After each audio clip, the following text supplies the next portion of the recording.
Firstly, I don't have any religious background.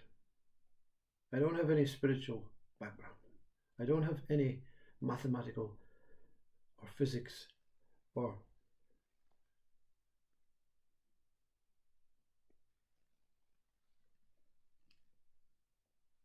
chemistry, biology background.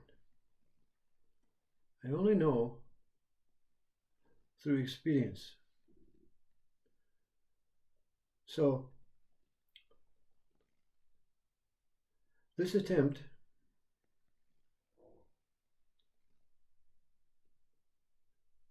can only be judged or valued or downtrodden through the knowing that there's no research, there's no information, there's no sharing of knowledge.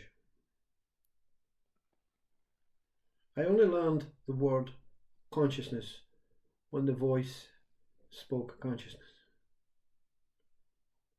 Only consciousness exists. So what the hell's that word? I thought it was something to do with A&E. He's not conscious. So I thought not conscious is dead and conscious is alive. That's all I had to go by.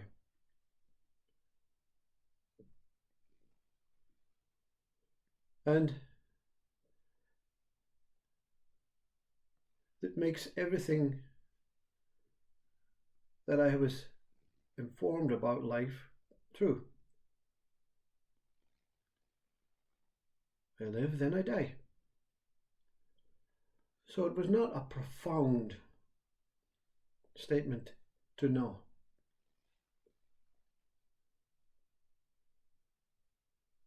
So I went to the place of the voice to fully inquire.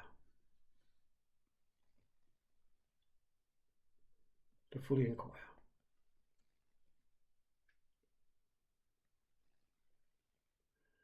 This was, I don't even remember when it was.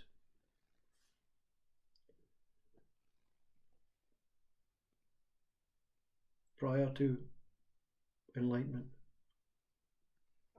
I think prior to the final stages of enlightenment, when Christ was leaving the scene, still not convinced, still in bliss state. So it wasn't a statement that the intelligent mind wanted to go and research and analyze and whatever. It was bliss. The statement itself was bliss. Only consciousness exists. So I went into the place of that and inquired.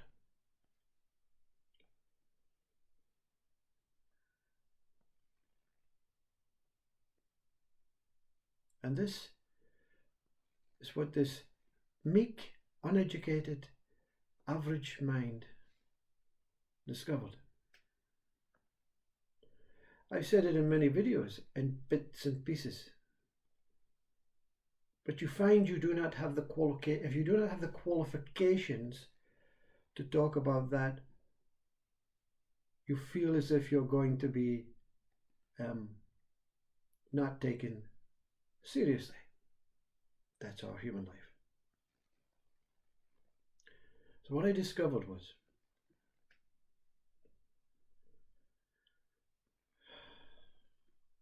consciousness is all that exists. And what is the result of consciousness then? How does it portray itself? So if only consciousness exists, I thought,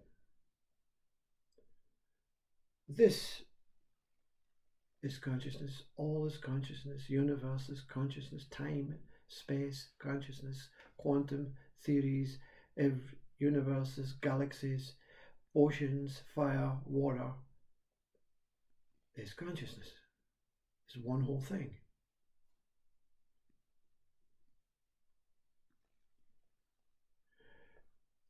It put me on a little path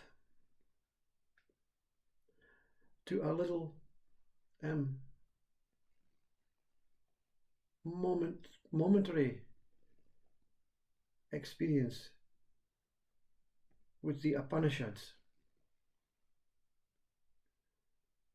And of course the Vedantas, the Upanishads, they say only self exists.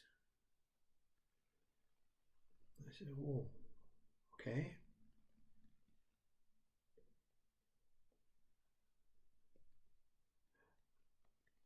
Buddhism, only emptiness exists.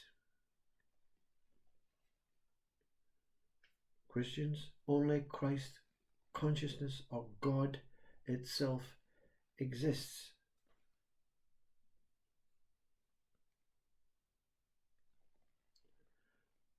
Islam, only Allah exists.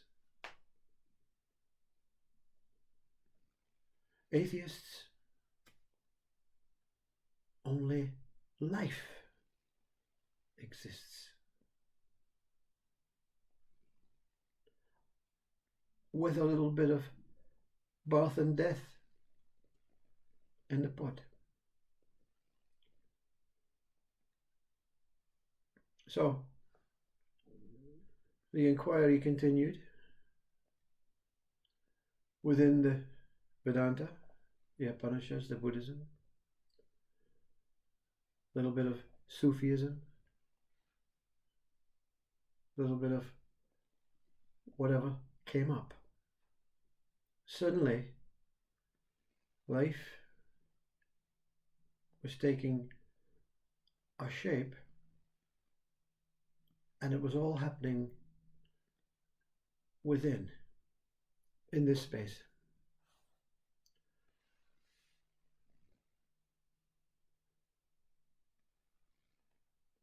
So I inquired after realizing that all of these faiths, religions, were saying the same thing, but using a different word, a different feeling. But what was unified, what was constant, was only one thing exists. Only whatever life is exists. So I went back into the place of this voice,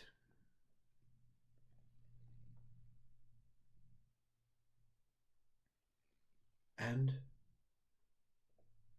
continued to inquire. I just sat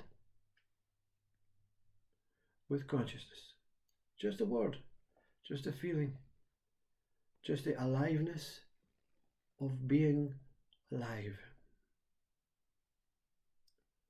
I couldn't have done this prior to awakening with a heavy mind, a heavy brain, a heavy heart, a heavy workload. So it was a great opportunity to truly analyze and inquire about who I am.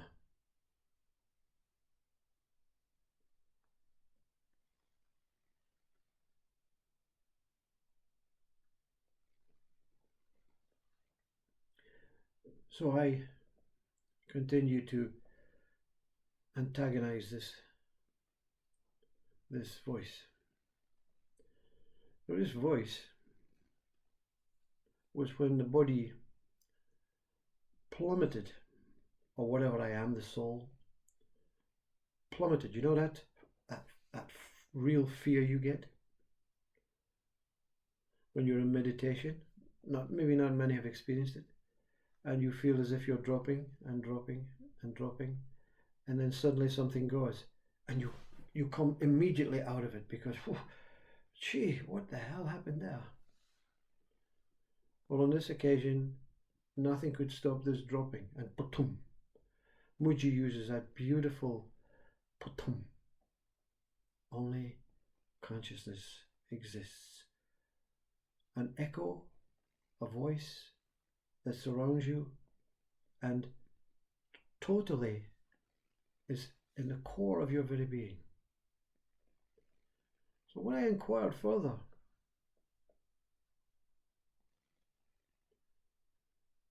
many days of meditation, many days of sitting in silence, lying, tapping meridian points, bit of Reiki, lying for hours, days, never asleep, just in this tranquil state. But only consciousness exists. This time it said, no more questions. And it was like it deciphered everything. Buddhism, Vedanta, Islam, Christianity, Catholicism, atheism, science, physics. Not that that was a little bit of a pooh. So you become detached. I became completely detached from all information, all that appeared to be alive and real and true at one point. Of course, it still is now. I thought, why would you do that? Why would you not let me explore Buddhism, Christianity, Catholicism, Vedanta? And I realized, with a mind that was moving away from the question, the answer of the question, to another source, whether it's a thought about Buddhism, whether it's an experience of Buddhism, or whether it's an experience of Christianity, it cannot fully engage with the question. So immediately it began to unfold itself. And what came was this wisdom. We, whatever we are from the same consciousness, being, self, emptiness. Okay? But we are willingly experiencing a little segment of ourself as consciousness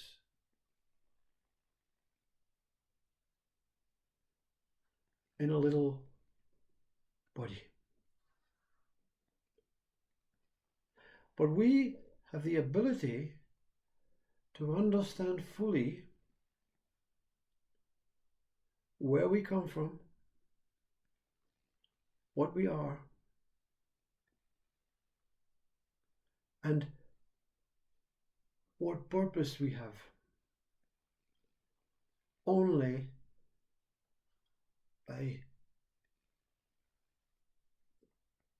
keeping ourselves in the flow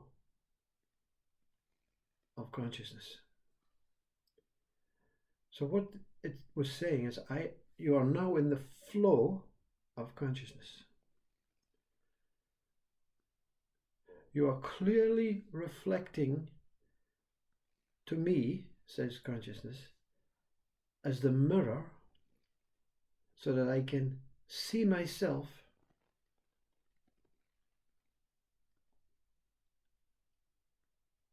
as this body, and that you, the body, can know yourself as this infinite, pure consciousness. So all is consciousness reflecting itself as consciousness.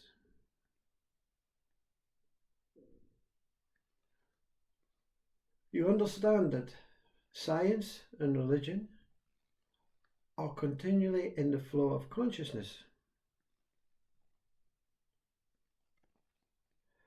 And an external looking, an external screen.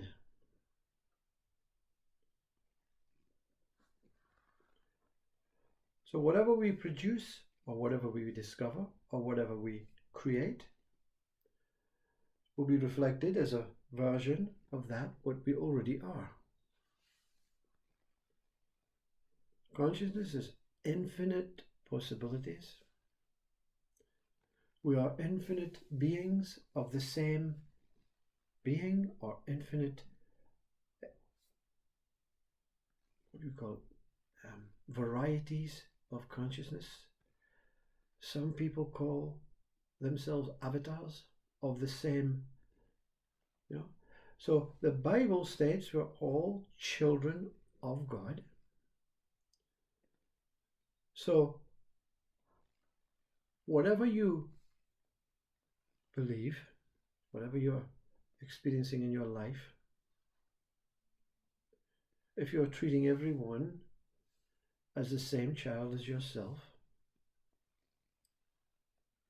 you're experiencing the most profound love.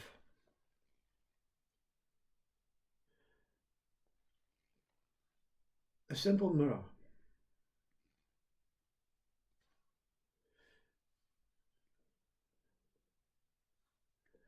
I don't know if it was to emphasize who I was, or to put me as an avatar and an individual, but the grand scale of consciousness showed me something.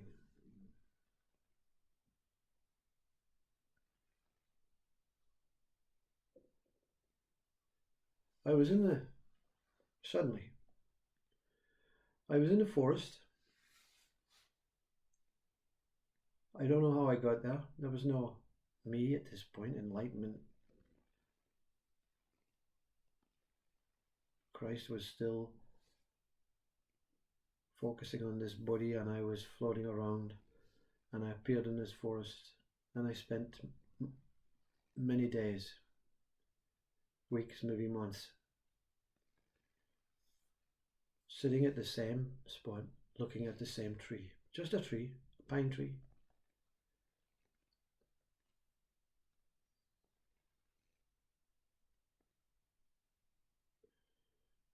Until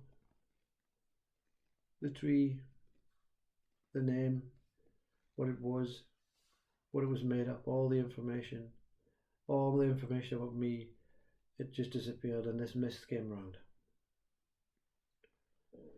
And I felt like, this is death. If this is death, this is life. And I asked a question spontaneously. The mind came out of this trance and asked a question. From where am I looking, and as what? No answer.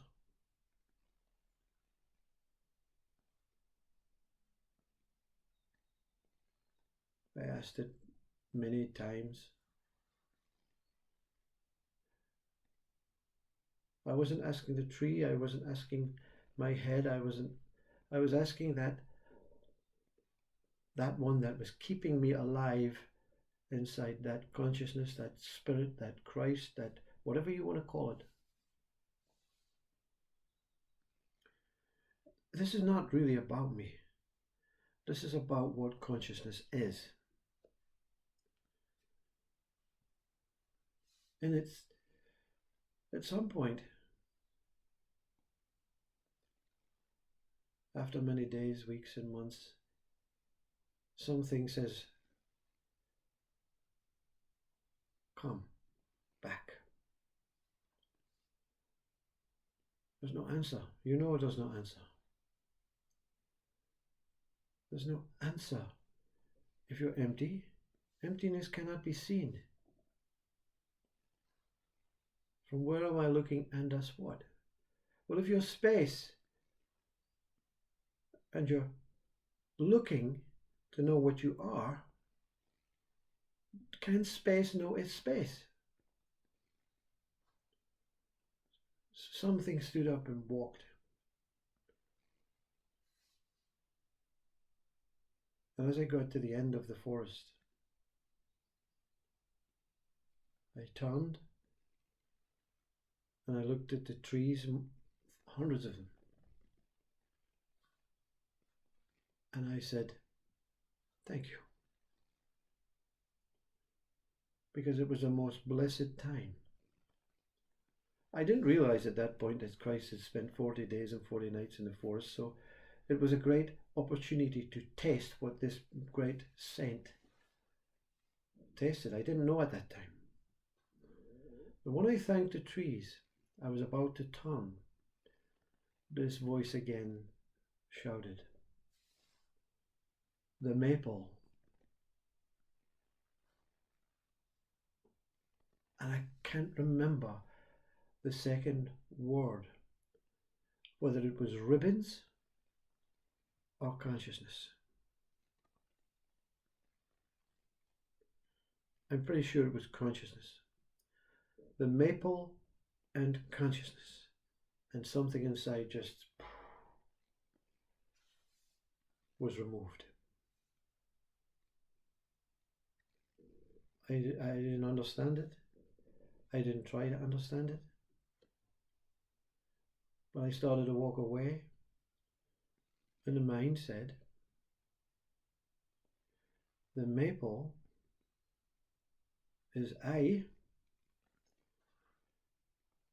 and consciousness is the ribbons. Am. So I got a little bit more information of what most get. This wisdom broke it down for me. I is God. God is not within consciousness. I is the stable, rigid, proud, stainless tower of that untouchable, undiminishing, omnipotent, omnipresent force of creation. I is God, the source. You see? So we're not talking about me, this I. This I was not showing me what I was. It was showing this minuscule I what this question was. From where am I looking, and as what? I am looking for them from the tower of God.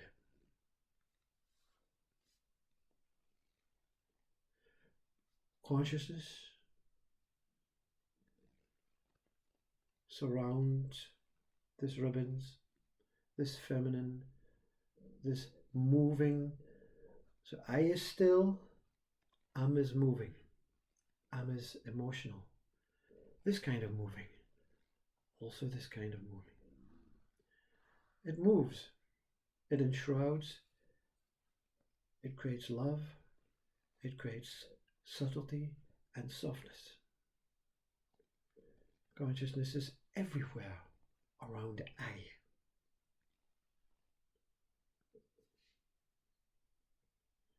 The I and consciousness were at one point separate. God created consciousness through a feeling of needing to know itself. Consciousness cannot create.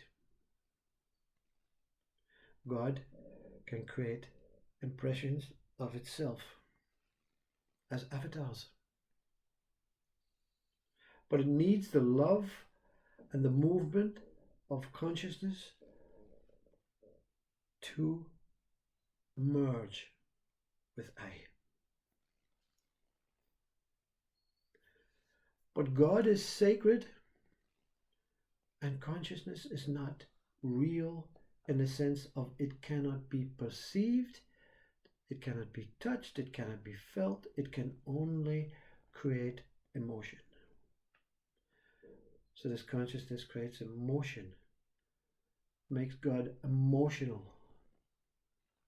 This consciousness enshrouds this tower, like the vagina enshrouding the penis. But it never touches. That's why the picture in the Sistine Chapel with the fingers, there's a space. That's why there's a space between your breath. That's why there's a space between your thoughts. That's why there's a space between the light switch neither being on nor off in the midst of switching. That's why there's a space in between you falling from wakefulness into deep sleep. But no one ever tastes the space until they have that longing inside, that pure desire to know who I am, what I am.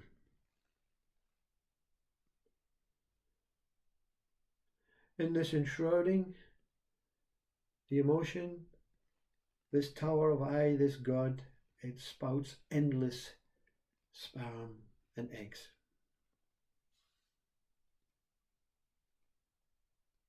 At some point, it'll stop. This fountain of sperm will stop. Each one of us. That's why we have male and female. The female is interpreting consciousness, the male is interpreting God, the I, the rigid, the stable, the man, the guard, the still, the observant, the female, the moving, that beautiful, enshrouding, I want you, I love you, I need you. Not in a desperate way, in a natural way. And we become one. And we produce sperm and we produce babies. The sperm that God produces are specific to types of needful, what you would call avatars, all over the universe. Christ being one, Buddha being one. Although, was Christ not born without a father? How could this be possible, you see? I just thought about that right now. That makes sense. So each one of us that is born from our parents, we are simply little minuscule projections of God acting out this consciousness that exists. So I wonder to myself, the statement, only consciousness exists, cannot be true. If God is before consciousness, or parallel to consciousness, or cannot be here without consciousness, consciousness cannot be here without God, why would the statement, who is this voice that said only consciousness exists? What can be outside of consciousness? Only God. So when you try and discover who you are, to get so close to God, because that's the reason we discover who we are. We want to know the truth. I keep referring to I am the human, I am the body, I am the speaker, I am the person, I am the soul, I am the spirit. But who witnesses myself saying that? I do. Papa G says, who is the who? And who am I? Who is the who? And who am I? When I ask the question, who am I? Please put yourself in the position. Ask the question, who am I? Who am I? Who witnessed it? Who witnessed the who asking, who am I? You see? Whatever we hear and see and project and understand as consciousness, we can only be in the presence of consciousness, because that's all that exists. But when we step out of consciousness as the witness of consciousness alone,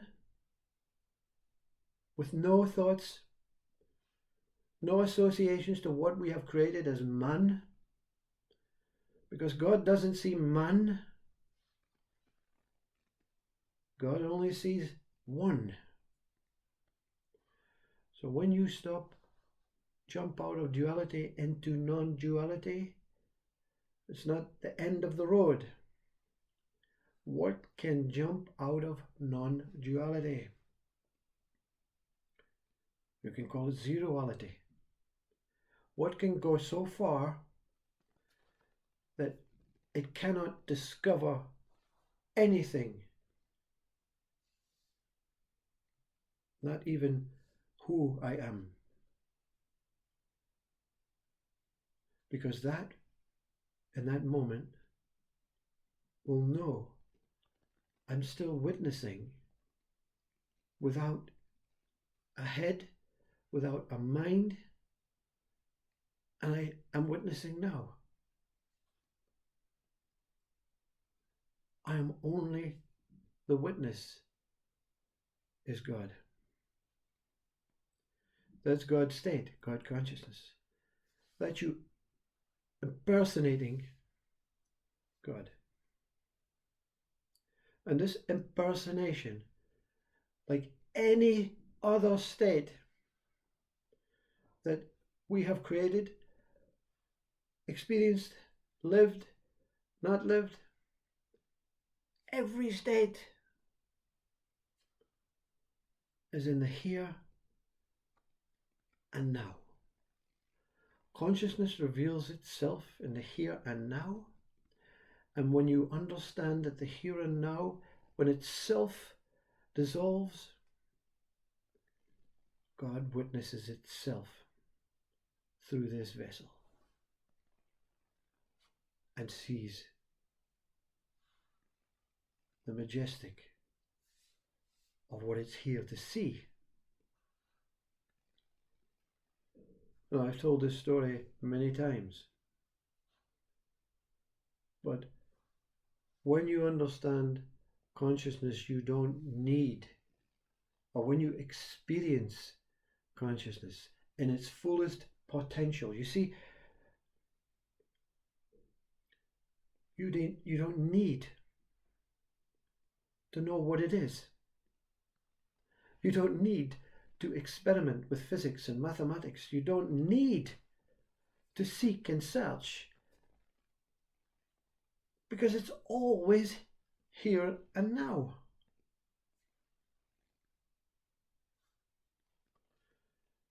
I sometimes watch these scientists and these physicists and these theorists and these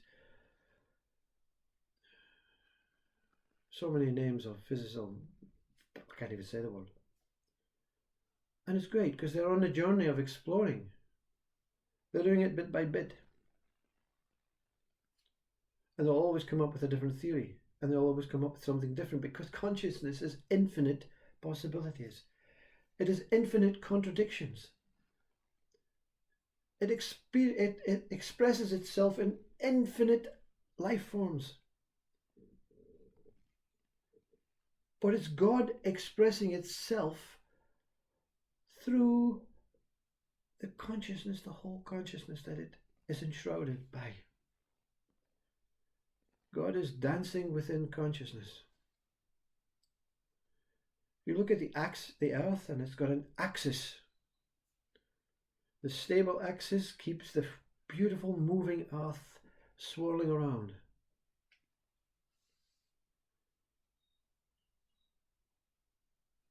You have an axis, a spine with nerves that touch God's soul. But it's not God's soul, it's touching at your own soul, representing the pure wholeness of God.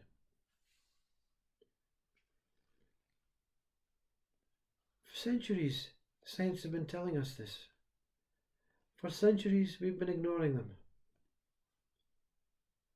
Ramana Maharshi tells you about consciousness. Christ tells you about consciousness. The Bible tells you about consciousness. It also tells you about God. I'm using the word God because God is my Christian name that I was conditioned and programmed with as a young child. It can be Allah to you, Atman, Brahman, Absolute, Source.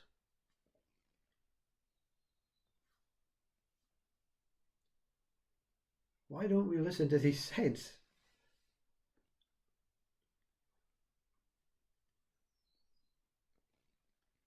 Why don't we, you see, to explore consciousness in the way I explored it, it was important to be alone. It was important to seek and acquire in solitude,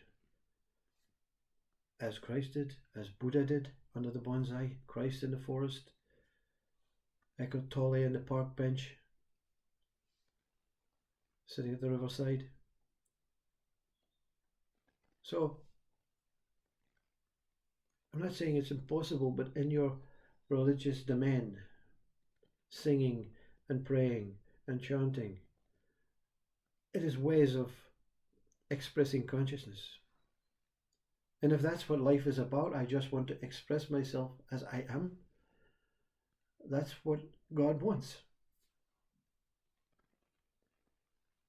But to know God is to be totally content with life. Can you imagine?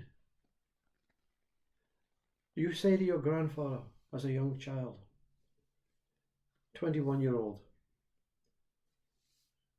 your grandfather says, how are you getting on? You've had so many ups and downs with schooling and whatever. And you say, yeah, it's been quite traumatic, Grandad. You know, I've had good days and bad days, and girlfriend problems and all that, job problems and stuff. And Grandad's saying, yeah, I know. It's quite tough, is it? And you say to your granddad, yes, but you know what? I'm truly content with life. Your grandfather is absolutely free and at peace. I'm totally content with who I am. I'm totally content with life. I'm totally content with being here. Same thing. I'm a grandfather. That's all I want to hear from my grandchildren. That's all I want to hear from any human being. And God is touched.